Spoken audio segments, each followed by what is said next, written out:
Hi there everyone, it's great to be back here with another interesting and intriguing poem.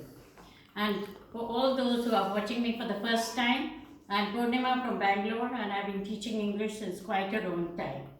The idea behind creating this channel is nothing very serious, it's just to relax, enjoy the language and the beauty of the poems and the passages from prose and poetry which are being read out, and even to enjoy the message conveyed through these passages and poems.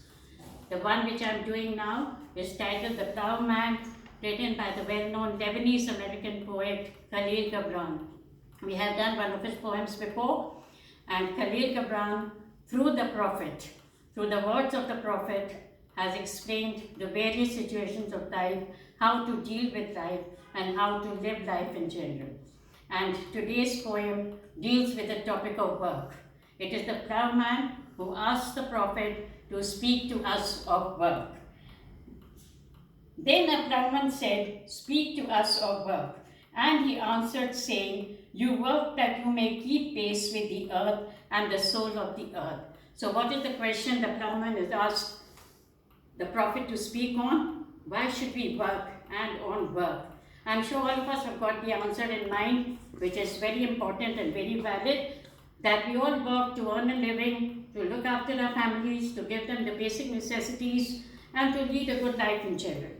But the answer the prophet gives the ploughman is totally different and overwhelming and really makes us think over it. And what did the ploughman say? What did the prophet tell the ploughman? Why should we work? We all should work so that we keep pace with the earth and the earth's soul. We all march in procession, and the people who do not work, they are idle strangers, strangers even to the seasons. When we work, we are at one with God, and that is why the saying, work is worship.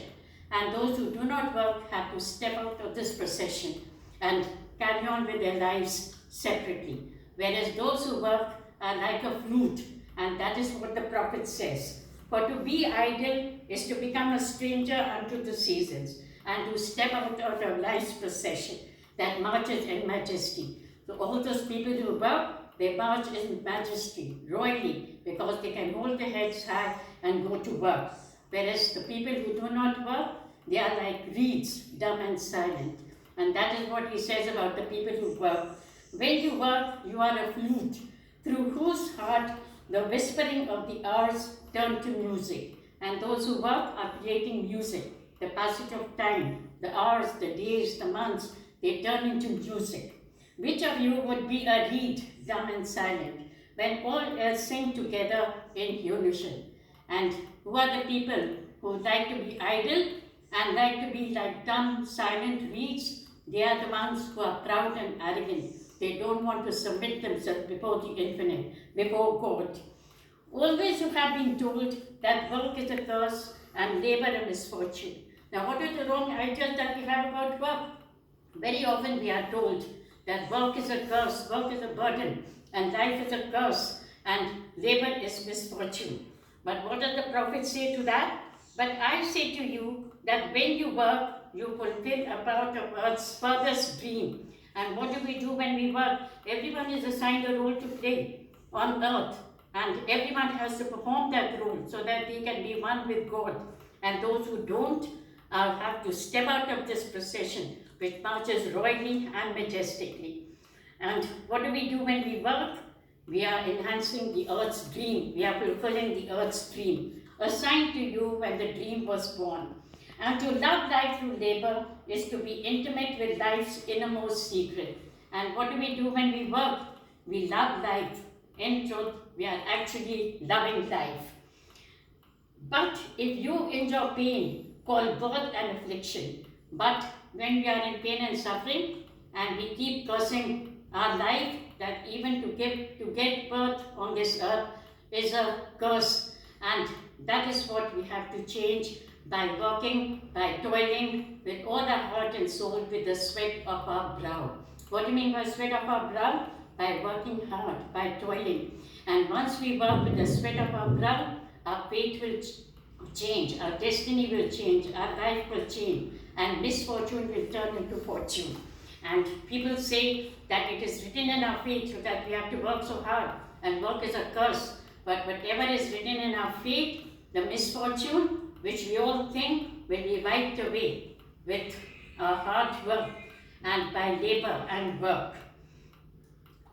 Written upon your brow, then I answer that not but the sweat of your brow shall wash away that which is written. You have been told also that life is darkness. Now these are the misconceptions we have. These are the wrong ideas we have, that work is a burden, labor is a misfortune, and life is all darkness. But what does the prophet say? Yes, life is darkness till the time you have the urge to work.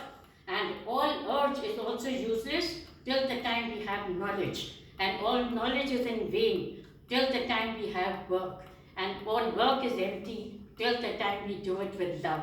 So there is no point doing work without love and without sincerity. And that is what he says, that if we work with love, that is what is going to change our destiny. That is also going to change misfortune into fortune. And that is also going to bring us luck. And that is what he said about work. And when you work with love, you bind yourself to yourself and to one another, not only to God. And that is what we do. When we work, we love God, we worship God, and we are one with God and this earth. And what is it to work with love?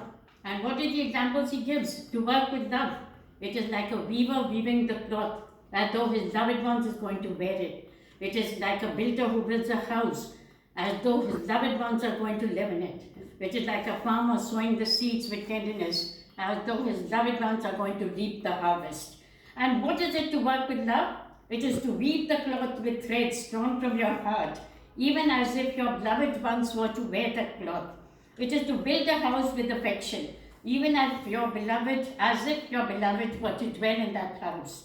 It is to sow seeds with tenderness and reap the harvest with joy, even as if your beloved ones are going to eat the fruit. And what are the other things, wrong ideas we have about work? We keep comparing and thinking that one's work is greater than the other. One's work is more noble than the other. It is like comparing, and to know that all the blessed dead are standing about you and watching. And before we start comparing and contrasting the work of each other, we should work knowing that God is watching us, and our ancestors, our fathers and forefathers are standing around us and watching us. And that is how we should work with love. Often have I heard you say, as if speaking in sleep, who walks in marble and finds the shape of his own soul in the stone is nobler than the one who plows the field. And what does the prophet mean by saying this? That we keep comparing each other's work. We think the one who's working in marble is more noble than the one who plows the field. And he who seizes the rainbow to lay it on the cloth, and who paints the colors of the rainbow on the cloth is more noble than the shoemaker who makes sandals for our feet. But I say, not in sleep, but the ever wakefulness. And what did the prophet say? That I say, I am aware of it, that work, this is the kind of work we can compare with nature. The wind blows as sweetly on the tall giant oak trees as it does on the blades of grass. And what is working with love? Again, he says that if you cannot work with love, you might as well give up the work, sit outside the gates of the temple and make alms for people who work with joy. And if you cannot work with love, but only with distaste, it is better that you should leave your work and sit at the gate of the temple and take alms of those who work with joy. For if you bake bread, and what are the examples he gives? People who don't work with love. It is like the baker breaking the bread with distaste. It can only satisfy half the man's hunger. And if you grudge the crushing of the grapes, it is going to distill poison in the wine. And if you sing sweetly and still not love the song, it will muffle the jaws of the people who are listening to it. And that is the difference between working with love and working with distaste and working without love. And he says, all work is empty till the time you work with love. And if you continue working with love, it is then that perfection sets in. And then you're in connection with God and you're one with God. And that is how the Prophet explains to us about work.